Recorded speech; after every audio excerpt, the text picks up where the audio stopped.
করছো মা? কোথায় গেলে? কি হচ্ছে এখন? এই তো খাবার হয়ে গেছে, ঢাললাম। তাড়াতাড়ি আসো, বন্ধুদেরকে দেখাও কি করেছো।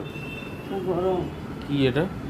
পোস্তের খিচুড়ি, বাহ, গাজর কাঁচা লঙ্কা দিয়ে আর জিরে ফোড়ন দিয়ে করেছি। আজকে যেহেতু বন্ধুরা, আজকে যেহেতু সোমবার, আমরা সোমবারটা পালি, বাবার মাথায় জল দেবো, তার জন্য ছেলে তো বেরিয়ে যাবে, ওর টিফিনটা এটা খেতে দিলাম। এখানে আছে ডাবের জল 1 গ্লাস, বাহ, আর এখানে কোলা, বাহ, আর এখানে বাতাবি, আর এখানে আছে আমার ড্রাগন ফল, আর এখানে আপেল, একটা আপেল। বাহ, চলুন, খুব এইটাই সুন্দর টিফিন। সাজিয়েছো তো।